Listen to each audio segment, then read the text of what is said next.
Luis Miguel, that has been online for some time. Yes, can you hear me? Sorry for the delays, but Jorge's presentation was very interesting. You were connected to YouTube, right? Yes. I was following the early morning sessions and the SSIG sessions and talks have been very interesting. What Jorge presented are ideas that we reflect upon and that we always consider because, in a way, it's paving the way for the future, setting the course for the near future. First and foremost, I would like to commend you because of the Ulysses Award that you won yesterday. It's a great recognition and acknowledgement for all the work that you have done for now on internet governance. So, my commendments and a round of applause from the city of Mexico. Thank you. Luis Miguel is a colleague, he's an engineer that works with me. You know what they tell about engineers? We're very excited with ideas that are no interest for anybody, and we share this interest. He's a professor at the university, and he's a member of the Global Board of Internet Society, ISOC. What are you teaching? I always see the classes and the activities.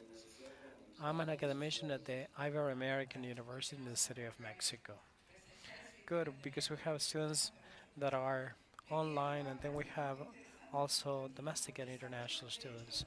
He's gonna speak. He's gonna be speaking about development, rights, democracy, digital democracy. That are the three Ds of communications. We have simultaneous interpretation into English, and we have one of the best translators that survived. Some of the panelists that speak very, very fast. So rather, if you speak rather slow, it's much better for them. I know that you speak fast, but the floor is all yours, and welcome. Thank you. I like a term coined or used by Jorge. He talked about legal engineering. When it comes to regulation, when it comes to governance, you come to realize this that this development or conceptual frameworks are built upon three large building blocks. One is the technical group, the legal, and the social groups.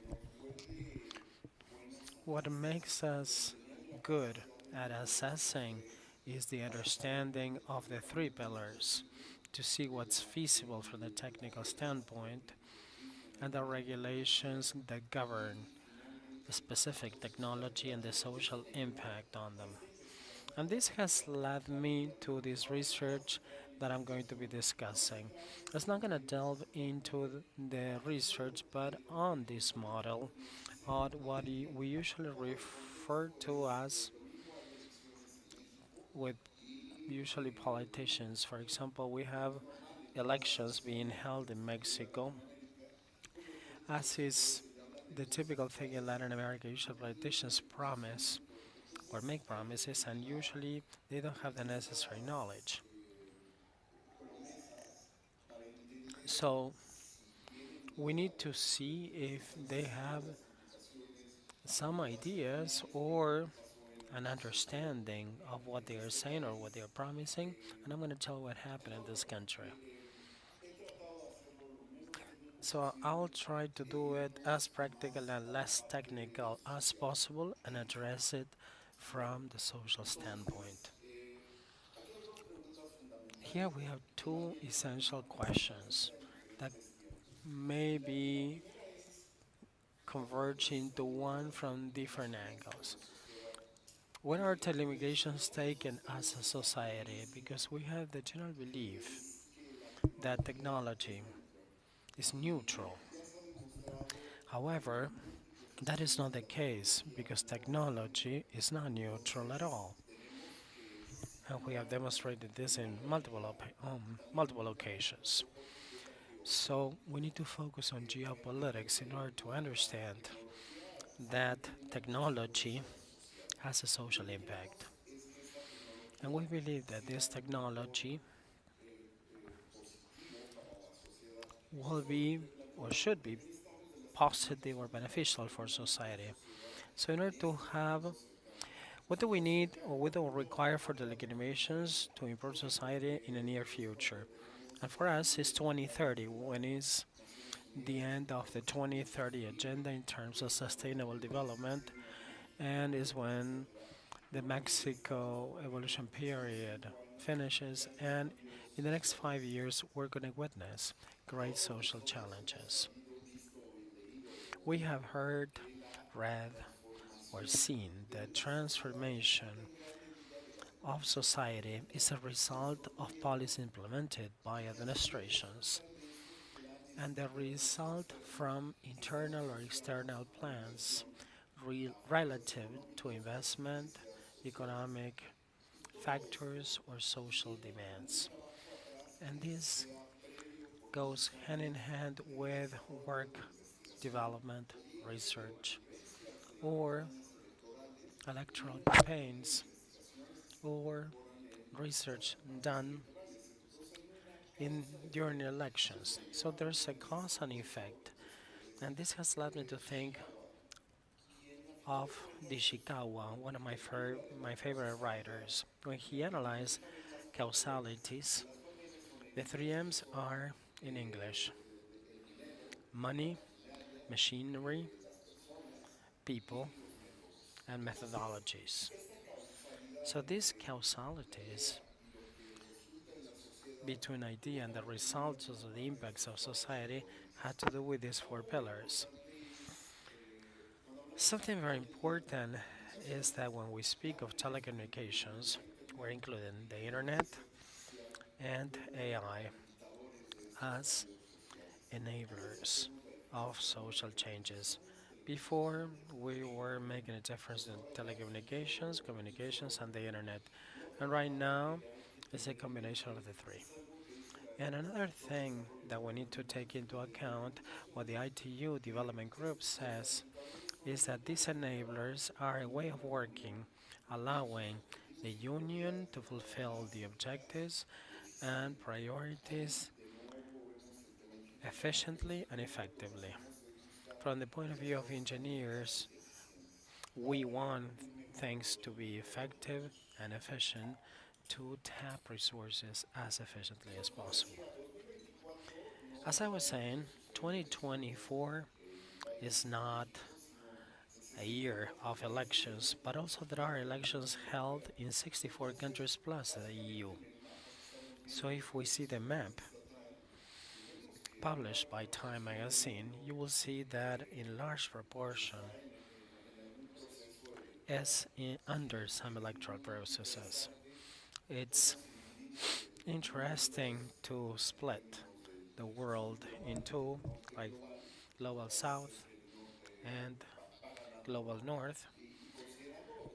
Apparently, the north is winning, especially Mexico, Africa, and India are in the global south, but a large proportion is covered by Russia when things are not really clear there.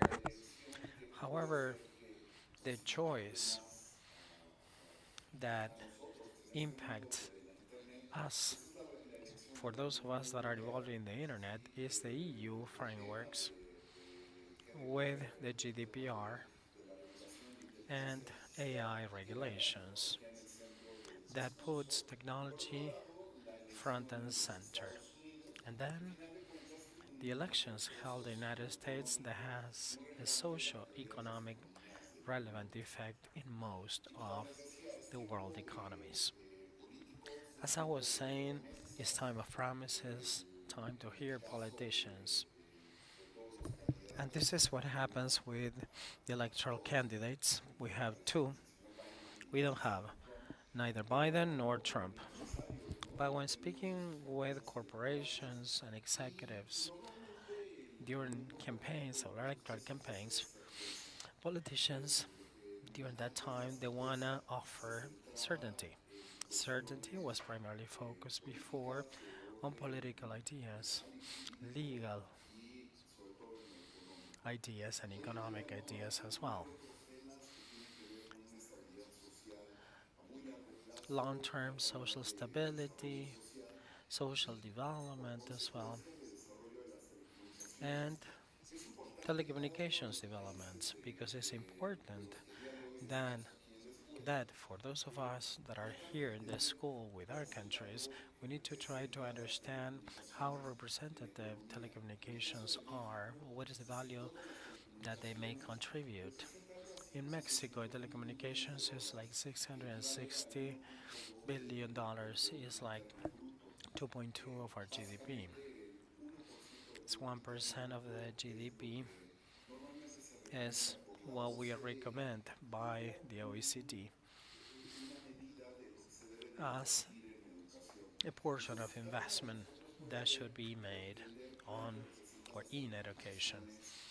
So this is the what the market share of telecommunications is in our countries.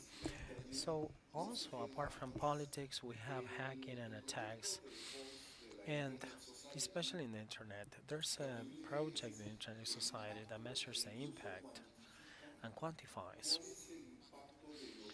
what the impact of shutdowns or downtime in order to restrict freedom of expression. Why is that? Because at the core of the ITU, governments argue that they have to control the media in order to guarantee social stability. And there are governments in this world that probably they consider that it's convenient to have, I don't know, freedom of speech or to hinder freedom of speech and they hinder communication. This is what the map shows in terms of shutdowns. And this is the largest democracy of the world. It's happening especially in India. These resources quantify the shutdowns or the blackouts. Latin America is a very healthy community where you don't have these political intentions to hinder freedom of speech or to shut down the internet. What I'm going to address are the three Ds of communication. It would be digital democracy, rights, and development, or telecommunications development. The three Ds are pieces of a puzzle because one may think that one is before the other one, and at the end of the presentation, I would like to know why I fit each piece accordingly. The thing is that the brink modifier digital could come either way, and you need to be careful when we think of digital rights. Why is that? Because we need to make a difference between rights in the digital arena and digital rights that happen as a portrayal of the reality where we are immersed. So all these three words share these variances. They could be noun or adjective.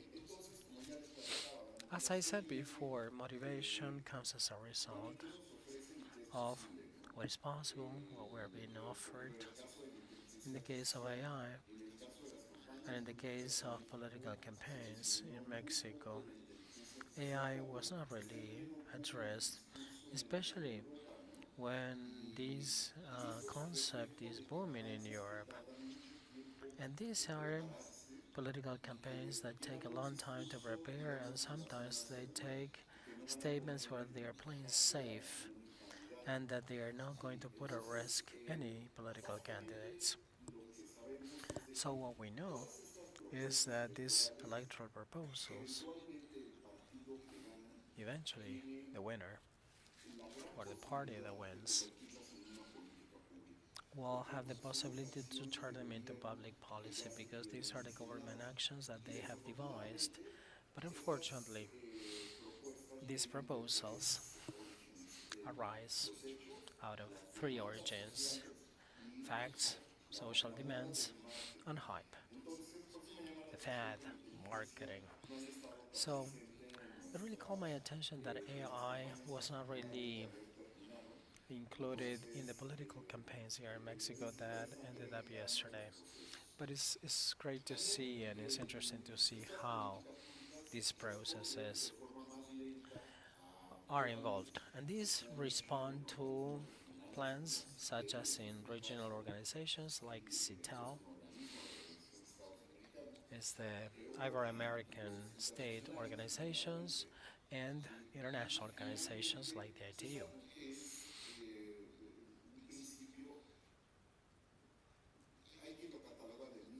And sometimes we believe that this is a myth or that the multi-stakeholder approach is a myth, but eventually the way we believe or we see internet governance, and as a matter of fact, I'm an advocate of what it stands for and of what may stand for as an indirect impact of working with this model. But these are smoke signals where we do not have basically certainty, and that is how politics work. So, based on the pandemic, or as of the pandemic, it's not something that we should forget, but the published documents published by the UN, there was a high level report that was directly written by Microsoft, by the Microsoft Foundation, and the roadmap. Both are available over the internet. Later, I'm going to share this in my presentation and some footnotes on the literature where you can expand and dwell on these observations. However, there are 8 clear actions or lines of actions that we need in order to fulfill the Millennium Development that have to do with connectivity, public goods, inclusion, strengthening digital capacities, and then human rights protection, global cooperation, confidence, or reliability in architecture. In the last summit of telecommunication development that was held in Kigali in Rwanda,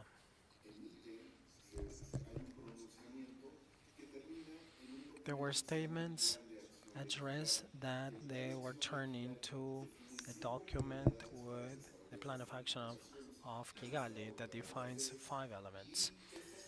And these 5 priorities, I adopt them and I consider them enablers of technology.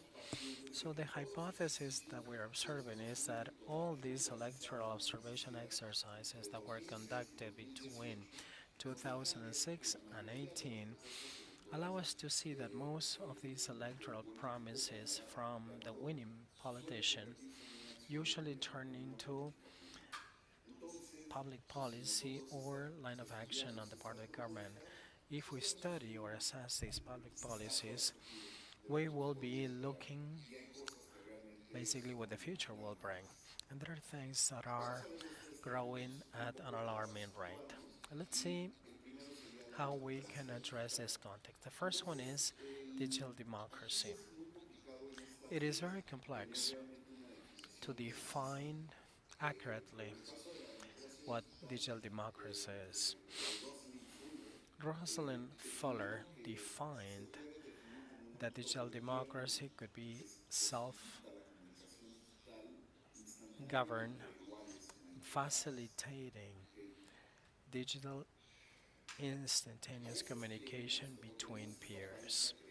And sometimes there is a misleading idea that even though we have the capability of communicating ourselves through the internet, cheap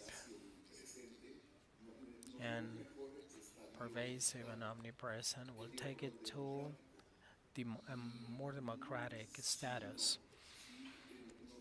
Yeah, that is the case, but sometimes it's not.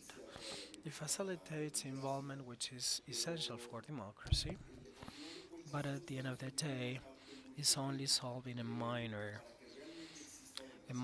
idea, because to have digital democracy, there should be a digital government, digital voting at least. And here we have the adjective that is digital and the noun that is democracy. Democracy in digital terms is related as what we said in Mexico, that we are going to democratize the internet. It's outrageous because the internet is democratic in nature. And then the other idea is to use digital to have a more democratic environment, and that explains what happens with the shutdowns. Eventually, internet facilitates democracy with three factors. One is frequency, that is constantly listening or receiving information, and you will be aware of what's going on in the elections in line with the devices that receive certain publicity or advertising. In the case of item number two is transparency, because this allows to have the right to have access to information. And then communication between peers, that another principle that democracy has, to operate in a horizontal plane and to reduce the control of authoritarian governments. Now, the second one, and the most controversial one, that are digital rights. As a matter of fact, we cannot define it. And it's explained as this. This was argued in the government of Spain in the Digital Rights Charter. Digital rights are merely fundamental rights that we can exercise or that we intend to exercise on a daily basis, that have to do with human rights,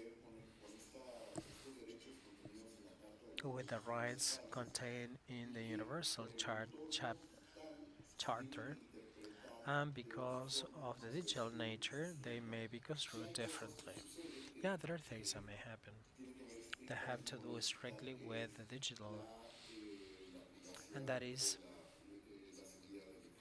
information privacy or security.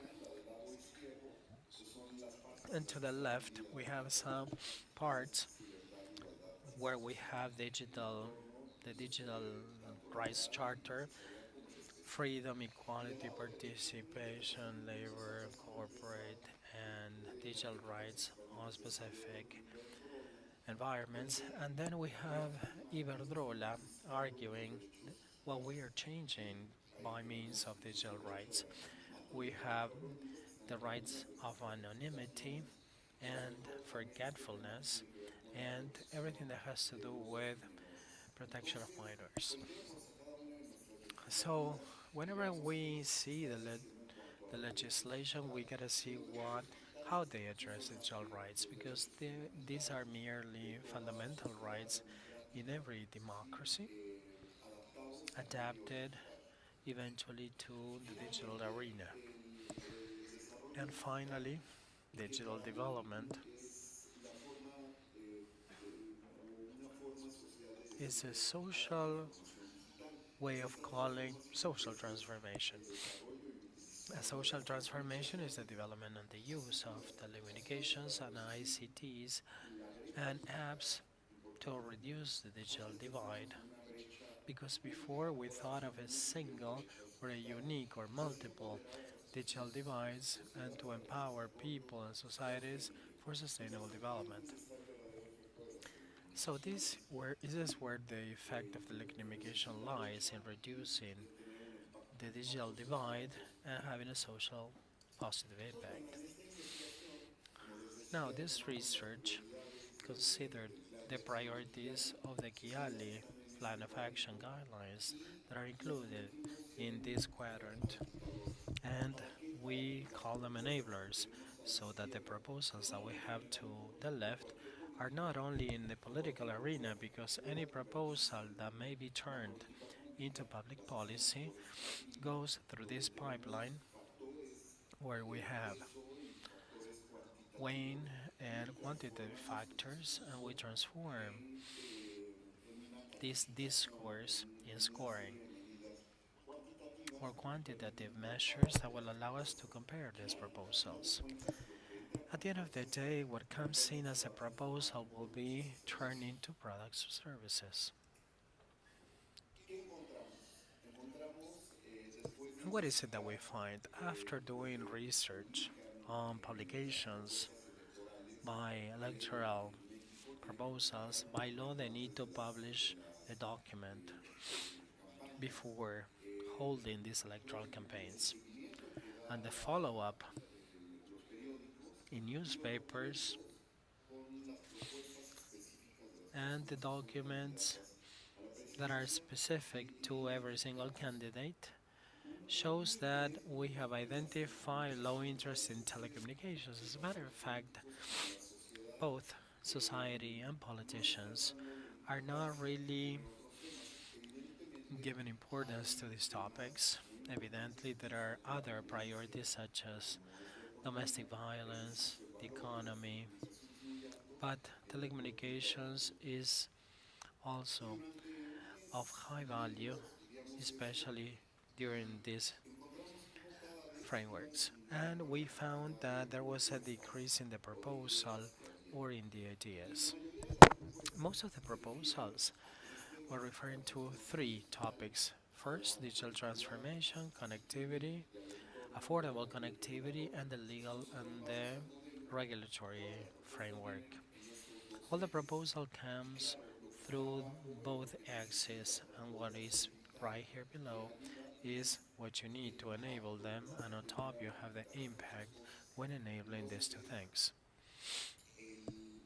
So,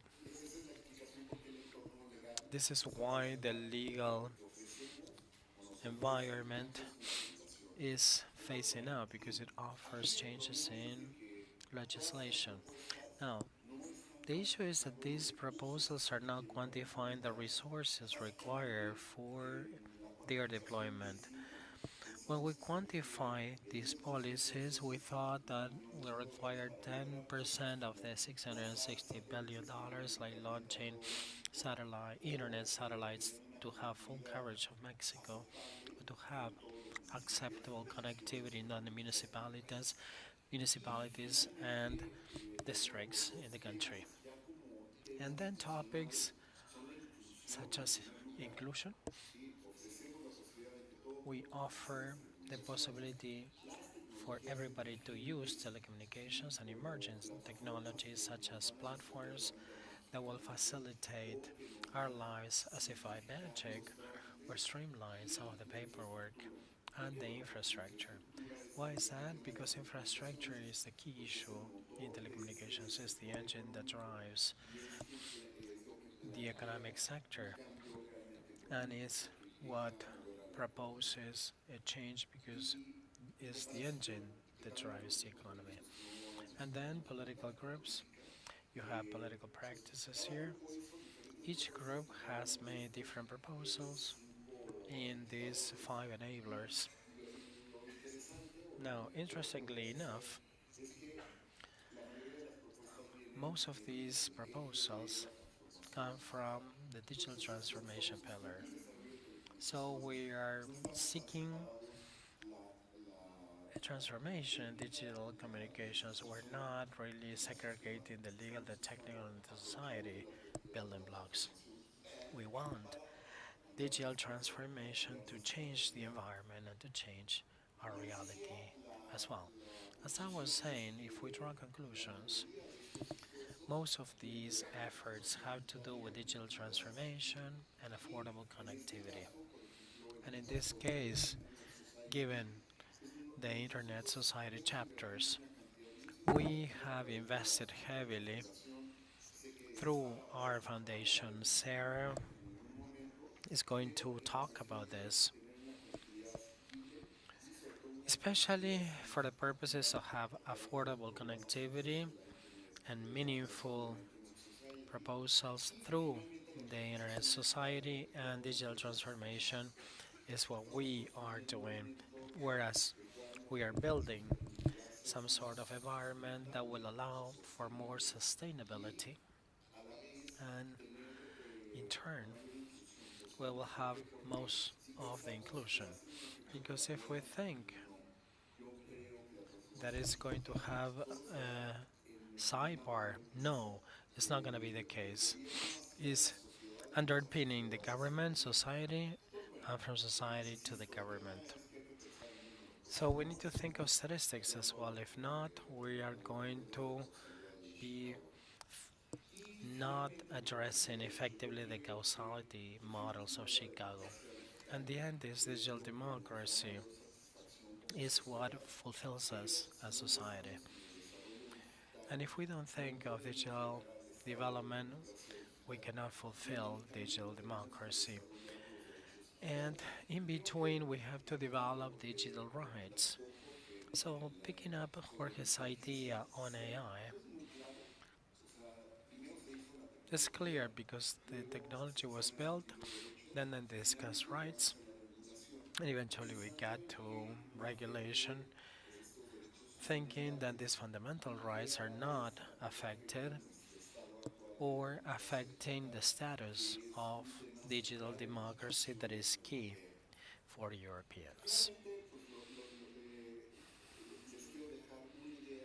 Let me leave a takeaway addressed by Ben Cerf that spoke during the first day here at SSIG. Ben Cerf said whether the access to internet needs to be a right. And he says, improving the internet is just a medium, although it's important to improve the human condition and it should be done considering civil rights and human rights deserving protection without intending that this access is not a right, this is an enabler or a tool for something that exceeds the expectations that we engineers have. Thank you very much. You have my email address. And if you have any questions, I will gladly take them. Thank you.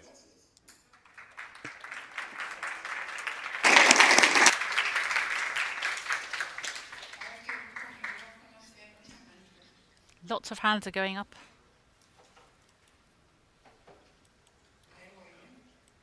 I'll be right with you.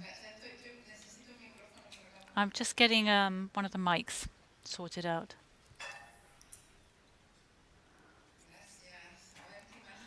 Okay, let's see who's going to ask the first question. And we're also taking questions from the virtual floor as well. Thank you very much for your presentation. I'm from Bolivia. Telecoms have changed a lot over time because before they used to work on mobile telephony and now it's no longer profitable. So IPTV and streaming have been introduced, and IPTV works through an infrastructure which guarantees the quality of service. And in Bolivia, we've had an issue about regulation of EPTV and streaming. And EPTV, which is one of the streaming companies, has had issues. So, do you think that this is where we should be innovating in telecoms with the ISPs today, or do you think they should change their commercial model in order to survive? Well,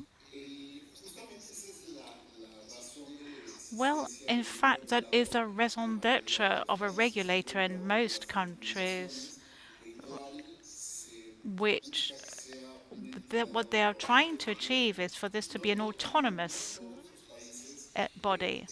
Now, unfortunately, there is not an autonomous regulatory body in all countries.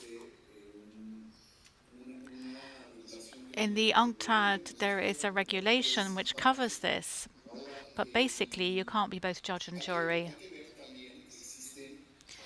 There are major players involved, and what they're doing is to defend the monopolies. Most of the telecommunication companies were born of monopolies, at least at the regional level. And in Mexico, the largest telecoms operator controls 65% of the market. So any regulatory result is going to attack their economic interests, which means that there must be a regulatory body and they have to give the opportunities to smaller companies and put a stop to some of the activities of the larger ones. Now, like all good monopolies, telecommunication companies, once they've developed their business and it's profitable, well, what they're doing is trying to defend their interests as best possible. Now, this has led to the situation whereby they've implemented things whereby if they haven't necessarily had an economic monopoly, they've had one based on intellectual property, thus preventing new competitors from entering the market to their economic benefit. So basically, everything's about money in the world today. And in the world of the development of telecommunications, this is also a factor. However, there must be greater competition. So we're not talking about prohibiting IPTV, but understanding that this is a way of regulating a monopoly in one area of telecommunications, which is TV, where competition may be tougher and the de facto monopolies may be better grounded. Not necessarily this because the value of the channels of the companies is pretty high.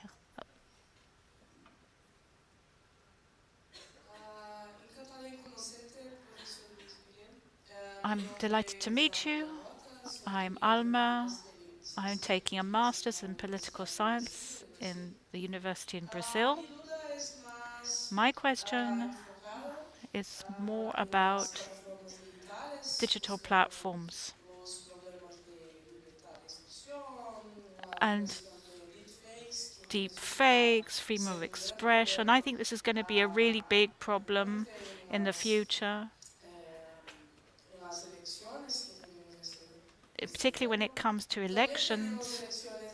We also have elections in Brazil, but they're not presidential elections. We have municipal elections, and we have a lot of problems with regulation as well. So my question is with reference to the challenge that we face and in the field of digital rights, and I'd like to know what you think about the responsibilities of the intermediaries, particularly in the context of electoral campaigns. Can you tell us a little bit about how these companies could be regulated to strengthen digital democracy? Thank you. Hi. Well, let's think. A political candidate is at the end of a chain of people who are building an image which seeks to capture power through votes in the context of an election which legitimizes their position. And in this image building process, there are intermediaries, as you said, there are experts who contribute ideas,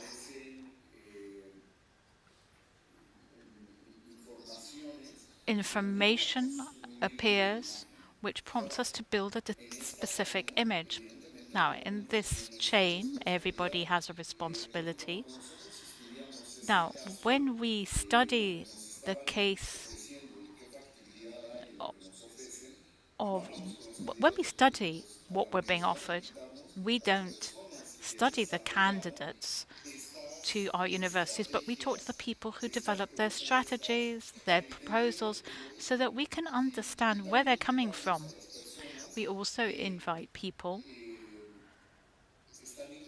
who are in charge of transmitting the technical details of these proposals.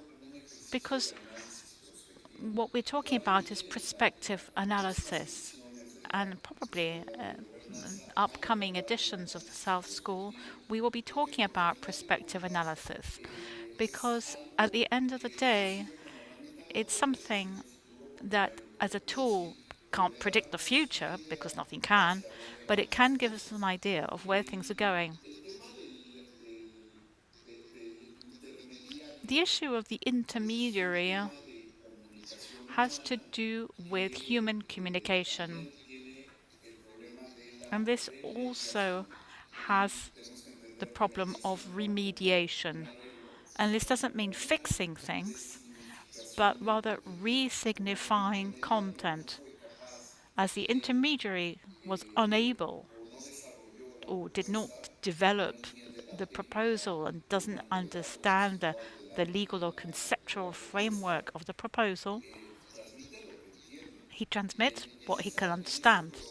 And in that process of communication, things fall by the wayside. And what we need to evaluate are just how important these failures or losses of information are. For instance, one electoral proposal talks about providing internet across Mexico by launching a satellite, which would be about $500 million. Well, there's nothing more loopy than imagining that just one single communication satellite would solve the issue of access to internet throughout the country. That's proof of how we understand the, what we're being offered. And we should be scared of the fact that as a society, whoever wins the elections will be taking that line. So until somebody proves the opposite, that's where we are. Thank you. Okay. We're very behind, but we've got your contact, Luis Miguel. That was very interesting. All the processes taking place in our region. Well, another round of applause for Luis Miguel. Thank you. Greetings to Violeta, and we hope to welcome you soon in this part of the world. Greetings from Adriana and Oscar and the team. Bye-bye, and thank you. So we've got coffee.